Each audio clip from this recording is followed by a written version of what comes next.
Hello दोस्तों, question number 69 अपने आप में जबरदस्त था। मैंने पूछा है एरोमेटिसिटी का ऑर्डर बताइए। मतलब आपको ये देखना है ले दे के कि कौन सबसे ज्यादा एरोमेटिक नेचर रखेगा और कौन उसके बाद नॉन एरोमेटिक होगा और कौन एंटी एरोमेटिक होगा।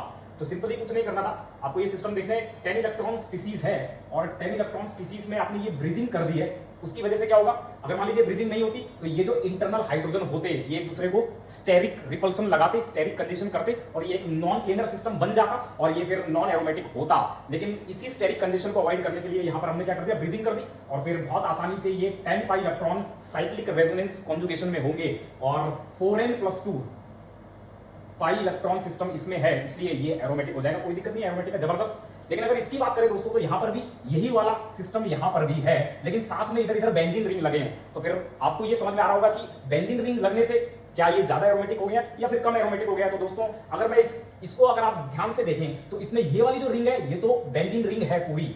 इसको अगर आप देखेंगे ना तो ये यहां पर देखिए, यहां पर ये बेंजीन रिंग नहीं है। और अगर आप इसका अगर दूसरा रेजोनेटिंग स्ट्रक्चर बनाएंगे, मतलब अगर ये वाले इलेक्ट्रॉन अगर आप आगे चलाते हैं इस तरह से, तो फिर ऐसे में क्या होगा, ऐसे में यहां पर ये डबल बॉन्ड आ जाएगा तो ये वाली रिंग बेंजीन रिंग बन जाएगी। लेकिन फिर यहां से ये वाली जो रिंग है ना, इसमें फिर से इसमें 6 पाई इलेक्ट्रॉन नहीं होंगे तो ये बेंजीन रिंग बेंजीन फॉर्म में नहीं होगी। तो फिर ऐसे में आप कोई भी इसका रेजोनेटिंग स्ट्रक्चर बना लो, एक ही रिंग बेंजीन फॉर्म में होगी, बेंजीन रिंग के फॉर्म में होगी, दूसरी रिंग हमेशा उसमें इस तरह से होगा, मतलब 6 पाई इलेक्ट्रॉन साइक्लिक कॉन्जुगेशन में नहीं होंगे। तो फिर ऐसे में ये वाले जो सिस्टम है ना, एनिहिलेशन इफेक्ट की वजह से इनकी एरोमेटिसिटी इनसे कम होती है। और साथ में क्या होता है, साथ में यहां पर ये वाला जो 6 पाई इलेक्ट्रॉन सिस्टम है ना, दरअसल यहां पर ये बॉन्ड रिंग क्लोजिंग रिएक्शंस हो जाते हैं। मतलब ये ऐसे हो जाएगा, ऐसे ऐसे। और ऐसे होने से एक फायदा ये होता है, जो कि आप इलेक्ट्रोसाइक्लिक रिंग क्लोजिंग रिएक्शंस पढ़ते हैं तो वो हो जाएंगे। और यहां पर क्या होगा, यहां पर ये वाली रिंग भी एरोमेटिक हो जाएगी, बेंजीन बन जाएगी, और यहां पर ये भी बेंजीन रिंग होगी। तो फिर ऐसे में ये वाले सिस्टम जो होते हैं ना, वो इसमें कन्वर्ट होना चाहते हैं। मतलब यहां पर 6 पाई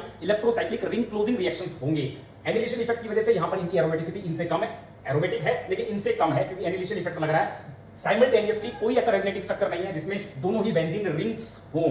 समझ गए आप मेरी बात। और अगर इसकी अगर अपन चर्चा करें तो यहां पर ये वाला और इसका ऑक्सीजन एनालॉग जिसके ऊपर लोन पेयर है, तो लगता तो ये कि यहां पर ये 8 पाई इलेक्ट्रॉन हो गए और एक लोन पेयर हो गया, तो फिर ऐसे में ये 10 पाई इलेक्ट्रॉन सिस्टम हो गए और एरोमेटिक हो गए। लेकिन दोस्तों ऑक्सीजन और CH2 ये दोनों इस तरह के सिस्टम हैं जहां पर ये रिंग प्लेनर नहीं होती, नॉन प्लेनर होती है और नॉन एरोमेटिक होती है।